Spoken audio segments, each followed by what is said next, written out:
శుక్లాంబరధరం విష్ణుం శశివర్ణం చతుర్భుజం ప్రసన్నవదనం ధ్యాయేత్ సర్వవిఘ్నోపశాంతయే. బృహస్పతి ప్రోక్త నీతిసారం. నైమిసారణ్యంలో సౌనకాచార్యుని జిజ్ఞాస మేరకు అర్థశాస్త్రంపై ఆధారపడిన నీతిసారాన్ని ఒకప్పుడు ఇంద్రునికి బృహస్పతి ఉపదేశించిన దాన్ని ఇలా బోధించసాగాడు సూత మహర్షి. సౌనకాది మహామునులారా, ఇది రాజులు అనగా పరిపాలకులు, వ్యాపార సామ్రాజ్యాధినేతలు, వారి గురువులైన మునులు, బ్రాహ్మణులు, ఇలా అందరూ తెలుసుకోవలసిన విషయం.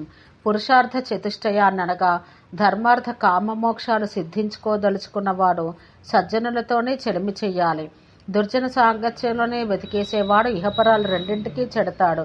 సద్భిః సంగం ప్రకుర్వీత సిద్ధి కామః సదా నరః నాసద్భిరిహ లోకాయ పరలోకాయ వాహితం. క్షుద్రునితో సంభాషణ, దుష్టుని దర్శనం, శత్రుసేవకునిపై ప్రేమ, మిత్రునితో విరోధం, మూర్ఖునికి ఉపదేశం, దుష్ట స్త్రీ నుండి సహాయ స్వీకరణం ప్రమాదకరములు, దుఃఖదాయకములు. కాలవైపరీత్యం వల్ల మిత్రునితో శత్రుత్వం, శత్రువుతో మిత్రత్వం నిరపవలసి వచ్చినప్పుడు అది శాశ్వతం కాదని మనసులో గట్టిగా అనుకుంటూ జాగ్రత్తగా నిర్వహించాలి. కాలం బహుశక్తివంతం, దాన్ని గెలుచుట కష్టసాధ్యం. ఇది దురతిక్రమణీయం. అదే ప్రాణులను పరిపాలిస్తుంది, సంహరిస్తుంది. ప్రాణులు నిద్రిస్తున్నా అది నిద్రించదు. కాలమే మానవ జీవితంలోని అన్ని ఘట్టాలు నిర్ణయిస్తుంది. ఋషులారా, బృహస్పతి బోధనల వల్లే ఇంద్రాది దేవతలు, నీతిజ్ఞులు కూడా అయినవారు ఆయన ఇంకా ఇలా చెప్పారు. స్థితిమంతులంతా అశ్వమేధ యాగం చెయ్యాలి. దేవుళ్లను పూజించినంత భక్తి శ్రద్ధలతోనే బ్రాహ్మణులను, రాజర్షులను పూజించాలి. ఉత్తమై సహ సాంగత్యం, పండితై సహ సత్కథాం, అలుబ్ధై సహ మిత్రత్వం కుర్వానో నావసీదతి. ఉత్తమ ప్రకృతి గల మంచివారితో కలిసి తిరగడం, పండితులతో మాట్లాడుతూ వారికి సల్లాపంబునందు ఉల్లాసంబు కలిగింపజేసి ఉత్తమ కథలు, విశేషాలు వినడం, లోభులు కాని వారితో స్నేహం చేయడం, వీటిని పాటించే బుద్ధిమంతుడు సుఖపడతాడు. ఇతరులను నిందించడం, పరులధనాన్ని అపహరించడం, మగనాలితో సరసాలాడుట, తనది కాని ఇంటిలో ఉండట ఎన్నడూ చెయ్యరాదు. మనకి మేలు చేసేవాడు పరుడైనా బంధువే, మనకి కీడు చేసేవాడు బంధువైనా పరుడే అని గ్రహించాలి. ఎవరు మనను పోషిస్తారో వారే మాతాపితలు. శరీరం నుండి పుట్టినది అయినా వ్యాధిని తగలేయడానికే చూస్తాము కదా. ఎక్కడో అడవిలో పుట్టిందైనా మందిని మనలో కలుపుకుంటాం కదా. పరోపి హితవాన్ బంధుర్బంధురప్యహితః పరః అహితో దేహజో వ్యాధిర్హితం ఆరణ్యమౌషధం సబంధుర్వోహితే యుక్తః సపితా యస్తు పోషకః తన్మిత్రం యత్ర విశ్వాసః సదేశో యత్ర జీవ్యతే. చూసేవాడే నేస్తం, మానింది మందు, బతికింది ఊరు అని పెద్దలంటారు. చెప్పిన విని అక్షరాల మనసా చేసేవాడే సేవకుడు. మొలకెత్తే విత్తనమే విత్తనం. ప్రియంగా సంభాషించేదే భార్య. తండ్రిని, తల్లిని, వృద్ధులైనా పూజించి పోషించేవాడే కొడుకు. గుణవంతునిగా ధర్మ ప్రవృత్తితో బతికేవాడి బతికే నిజమైన బతుకు. ఇలా కానివాళ్ళు బతకడం భూమికి బరువు. సా భార్య యా గృహే దక్ష, సా భార్య యా ప్రియం వద, సా భార్య యా పతిప్రాణ, సా భార్య యా పతివ్రత. ఇలాంటి పతివ్రతయు పైగా సుందరి, మంగళప్రద కార్యాలు చేయనది, ధర్మపరాయణ, శృంగార సుఖం కోసం కాకుండా పుత్ర సంతానం కోసం మాత్రమే సంగమాన్ని కోరుకునేది యగు భార్య లభించినవాడు దేవేంద్రుని వలె వెలుగొందుతాడు. అలా కాకుండా ఎగుడు దిగుడు కన్నులది, పాపిని, కలహప్రియ, పరపురుషులపై ఆసక్తి కలది అయిన భార్యకు దొరికిపోయినవాడు ఎన్ని ఉన్నా అన్ని ఉన్నా దరిద్రుడే. ఇలాంటి వాడు పెళ్లైన స్వల్పకాలంలోనే వృద్ధావస్థ చేరుకుంటాడు.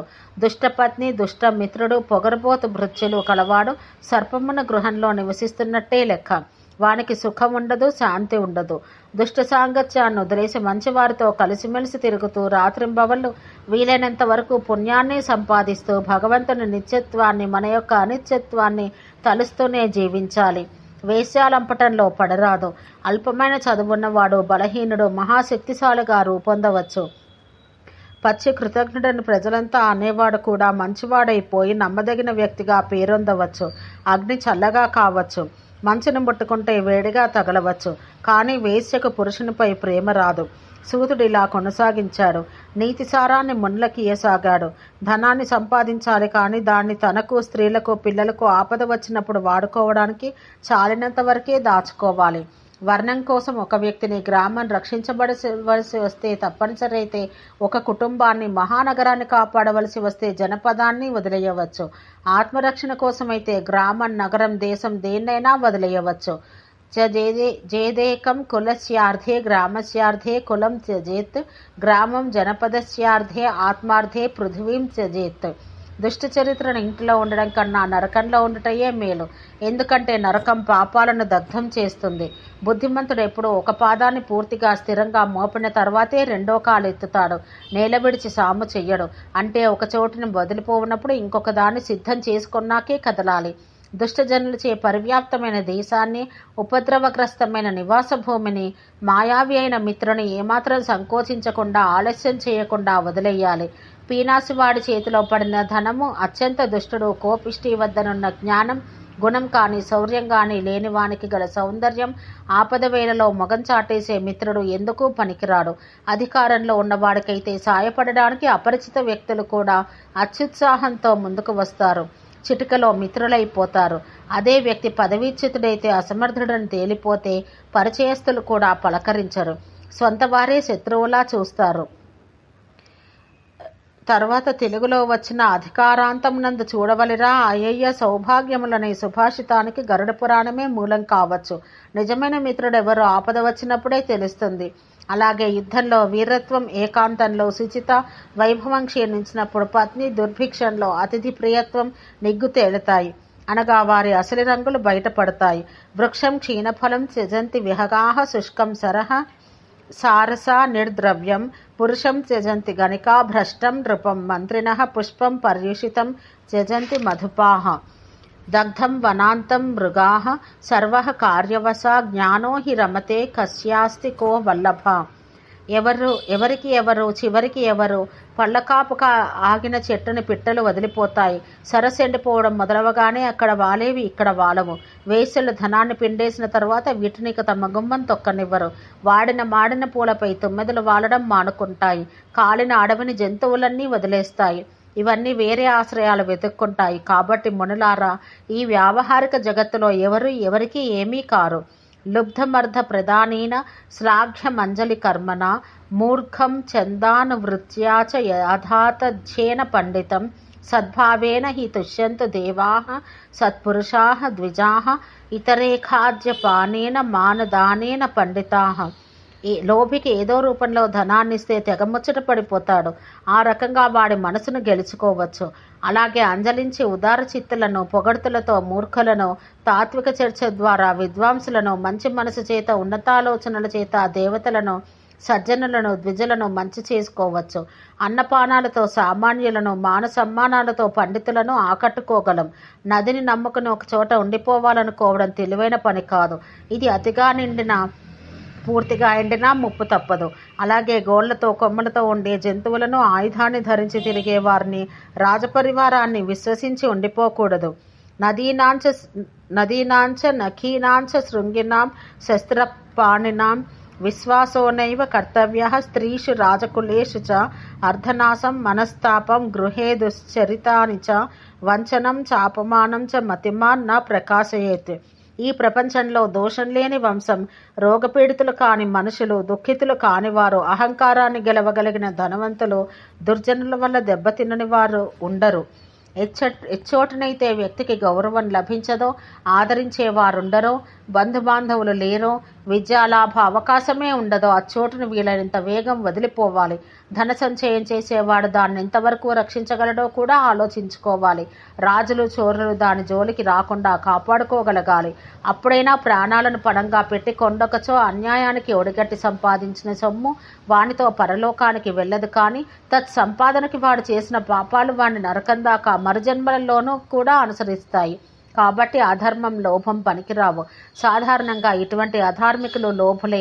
మరుజన్మలో కడుపారగ కూడు గాని, తలదాచక గూడు గాని, చలినాపగ వలువలు కాని లేని దరిద్రులుగా, రోగులుగా జీవనాన్ని గడుపుతారు. వీరంతా దానం ధర్మం లేని ఒకనాటి శ్రీమంతులే. మనం ఇటువంటి వారు మనని యాచిస్తున్నప్పుడు మనకొక హెచ్చరిక చేస్తున్నారని అర్థం చేసుకోవాలి. ఓయి మానవులారా, మీరు అన్యాయాలు చేసి దానాలు చేయకుండా బతికేస్తే వచ్చే జన్మలో కూడా మాలాగే అడుక్కు తినాలి. శిక్షాయంతి చయాచంతే దేహీతి కృపణా జనాః అవస్థేయమదానస్య మా భూదేవం భవానపి. పీనాశివాని ధనం యజ్ఞాలకు ఉపయోగపడదు, బ్రాహ్మణులను చేరదు. చివరికి అది చేరేది రాజును లేదా దొంగను. విద్యను నిరంతరం అధ్యయనము అభ్యాసము చేసుకుంటూ ఉండకపోతే దాన్ని మర్చిపోతాం. శక్తి కూడా అంతే. దొంగని క్షమించడం కానీ చిన్న శిక్ష వేసి ఊరి మీదకి వదిలివేయడం కానీ కూడదు. వానికి సరైన శిక్ష మరణదండని. దుష్టుడైన మిత్రుని దూరంగా ఉంచాలి. ఎదురైతే పలకరించి ఎలాగో పారిపోవాలి. అదే వానికి శిక్ష. స్త్రీకి సరైన శిక్ష ఆమెను తన శయ్యపై కాకుండా వేరే ఒంటరిగా పడుకోపెట్టడం. బ్రాహ్మణునికి శిక్ష వాణ్ణి దేనికి పిలవకపోవడం. పనిని పెంచడం ద్వారా భృత్యుని దుఃఖం కలిగించే సంఘటన వచ్చినప్పుడు బంధుబాంధవులను, విపత్కాలంలో మిత్రుని, ఐశ్వర్యం నష్టమైపోయినప్పుడు స్త్రీని జాగ్రత్తగా గమనించక్కర్లేకుండానే వారి రంగులు బయటపడతాయి. జానీయాత్ ప్రేషణే భృత్యాన్ బాంధవాన్ వ్యసనాగమే మిత్రమాపది కాలేచ భార్యాంచ విభవక్షయే. స్త్రీకి పురుషుని కన్నా 2 ఆహారం, 4 బుద్ధి, 6 ఓపిక, 8 రెట్లు కామవాంఛ ఉండాలని ఉంటాయని పెద్దలంటారు. స్వప్నం వల్ల నిద్రపై విజయం లభించదు, అనగా కలల వల్ల నిద్ర చెడుతుందే కాని తీరదు. కామంతో స్త్రీని గెలుచుకుంటే అసాధ్యం. ఇంధనంతో అగ్నిని తృప్తిపరచలేం, మద్యంతో దాహాన్ని తీర్చలేం. స్త్రీకి సౌకర్యాలను కలిగిస్తున్న కొద్దీ ఆమెకు కోరికలు పెరుగుతాయి. కర్రముక్కలను వేస్తున్న కొద్దీ అగ్ని మరింత రాజుకుంటుంది. నదులు తనలో కలుస్తున్న కొద్దీ సముద్రానికి దాహము అలాగే పెరుగుతుంది. ప్రియవచనాలు, కోరికల సిద్ధి, సుఖాలు, పుత్రులు ఇలాంటివన్నీ వస్తున్న కొద్దీ ఇంకా కావాలని అనేవారే తప్ప ఇక చాలు అనేవారుండరు.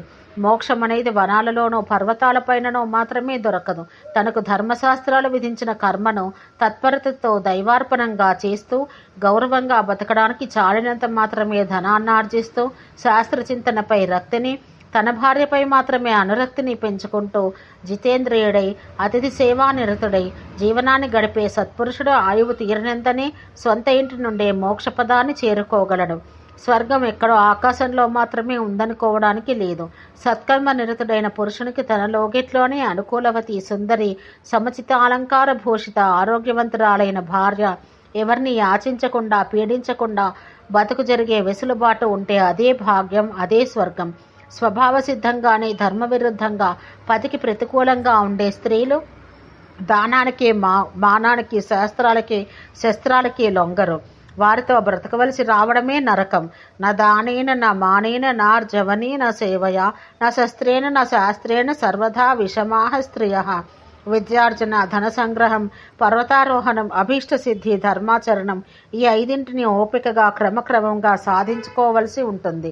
దేవపూజనాదిక కర్మలు, బ్రాహ్మణులకిచ్చే దానం, సద్విద్య, మంచి మిత్రుడు ఇవి మానవునికి జీవిత పర్యంతం సహాయకారులవుతాయి. బాల్యకాలంలో విద్యని, యవ్వనావస్థలో ధనాన్ని, అనుకూలవతి అయిన పత్నిని సంపాదించుకోలేని వారు సుఖవంతమైన జీవితాన్ని గడపలేరు. విద్యార్జన ఒక ఉపాసన. ఆ ఉపాసనా కాలంలో మనిషికి భోజనాన్ని గురించిన ఆలోచన రాకూడదు. విద్య కోసం అవసరమైతే గరుత్మంతుని వలె ఎంత దూరమైనా పోవాలి, వీలైనంత వేగంగా పోవాలి. శుష్క తర్కం వల్ల ఎవరికీ ప్రయోజనం ఉండదు. సిద్ధాంత స్థాపనం కేవలం తర్కమాత్రాన జరగదు. ధర్మం కూడా తర్కాన్ని అనుసరించి ఉండదు. పరిస్థితులను బట్టి ధర్మం మహర్షులచే ఆదేశించబడుతుంది. తర్కే ప్రతిష్టా శృతయో విభిన్నాః నాసా వృష్టిర్యస్య మతం న భిన్నం ధర్మస్య తత్వం నిహితం గుహాయాం మహాజనోయేన గతః సపంధాః. ఆకారం, సంకేతం, గతి, చేష్ట, మాట, కనులు, ముఖం, మనిషి యొక్క అంతఃకరణ వీటి ద్వారా బయటపడిపోతూనే ఉంటుంది. వీటిని బట్టి అవతలవాని అసలు రంగుని కనుగొని అవగతం చేసుకోగలిగిన వాడే నిజమైన విద్వాంసుడు. జంతువులలో గుర్రానికి, ఏనుగుకు ఈ శక్తి కొంతవరకు ఉంటుంది. ఓం శాంతి శాంతి శాంతి.